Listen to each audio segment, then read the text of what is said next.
With regards to slides 7 to 12, these are quite self-explanatory. They introduce you to Simulink, what Simulink is, and they introduce you to the basic building blocks of Simulink. You can read through them by yourself. And in addition, I recommend that you go to the MathWorks online documentation and read up the section on getting started with Simulink. So briefly, Simulink is a graphical programming environment where you drag and drop building blocks and connect them together and build tools for signal processing, control system design, and, basically building models, and then running parametric studies, parametric optimizations, and finally generate generate code which can be run on embedded system. So the whole set of tasks are called model-based system design. That is what Simulink is meant for. And Simulink is not used alone for the task of model-based systems design. It's used along with Simscape, Stateflow, and other extensions like that. Simulink itself does not really offer any advantages over MATLAB other than it being a graphical programming environment, which sort of facilitates better flexibility in terms of integrating modifications. However, we study Simulink because the software gold standard of developing model-based systems, which is Simscape, is built on top of Simulink, and the fundamentals of Simulink are used in Simscape. So without Simulink, it would not be proper to move on to Simscape directly. So that's why we are studying Simulink. And let's dive into how to implement the model that we have developed in Simulink. So just like in MATLAB, you first have to draw free body diagrams, state a governing equation, then expand the left and right hand sides of that equation, and develop expressions for the torques, put them together, and finally obtain an equation which describes the system before you do anything in Simulink. So just like MATLAB. So in our case, we have already obtained such an equation, and we'll have to keep this in mind, and we'll be making constant references to this equation when we are implementing it in Simulink.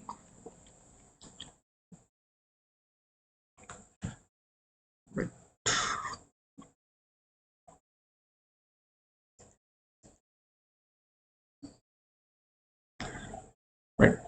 There's another thing I want to discuss before we dive into implementing that model. Now, Simulink can be used for activities other than solving ordinary differential equations. The steps I will discuss in slides 13 onwards are related to solving ordinary differential equations, and while they can be used to solve any generic ODE, the steps that I use cannot be used for any other application of Simulink. So keep that in mind.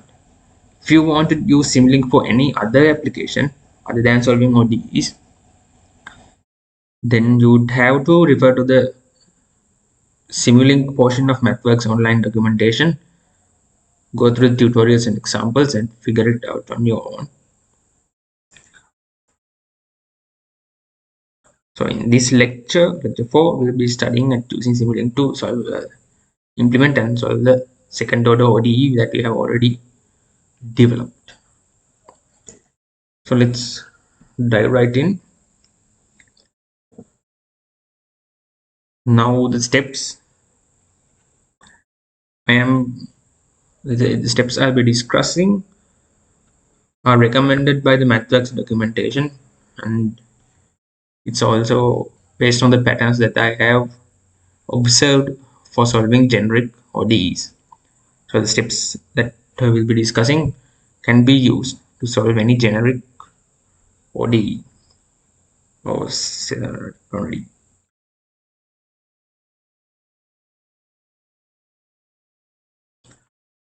Okay, so the first step starts with referring to the ODE that we have and making a few observations.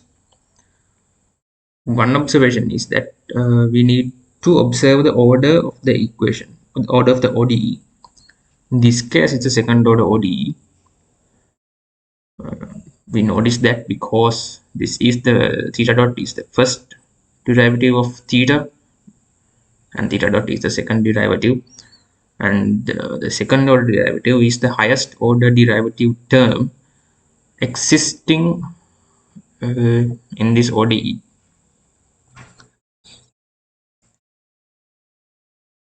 So step 1, bring in two integrator blocks onto the canvas. So now if this ODE was a first order, then you'd have to drop in only one integrator block, and if the ODE was of order n, then you will have to drop in n number of integrator blocks. So we'll drop in 2. Now you can use the library browser to search for the block and drop it in. However, if you know the name, you can bypass the library browser by itself. Just double click on the canvas and type in the name.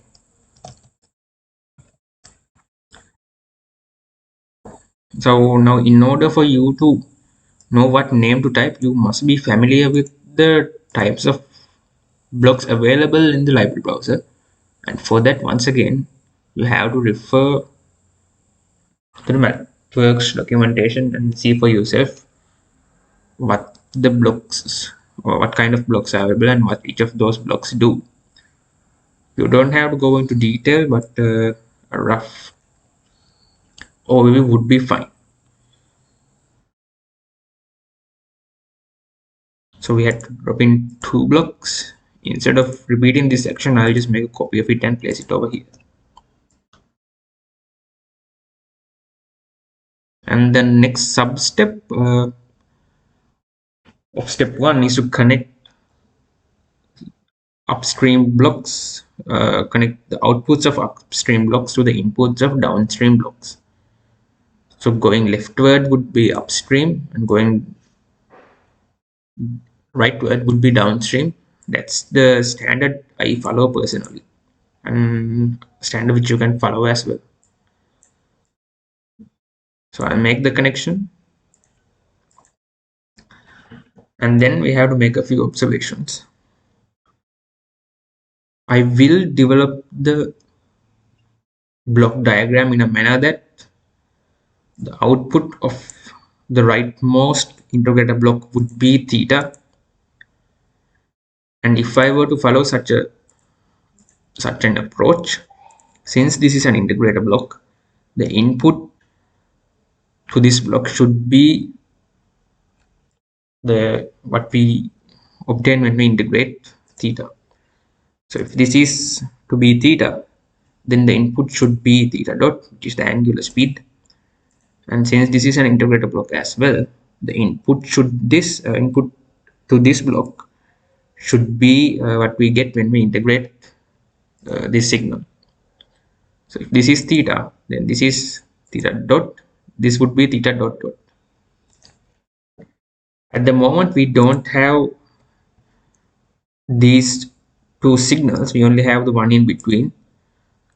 So we know that our approach is to develop the model in a manner that the output of this integrator block is to be theta, and we already discussed that this should be theta dot, and I will name it appropriately. I call it angular velocity. Now we know that this integrator blocks converts angular velocity into angle, and I'll name it angular velocity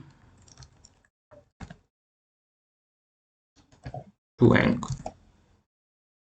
I think this is appropriate.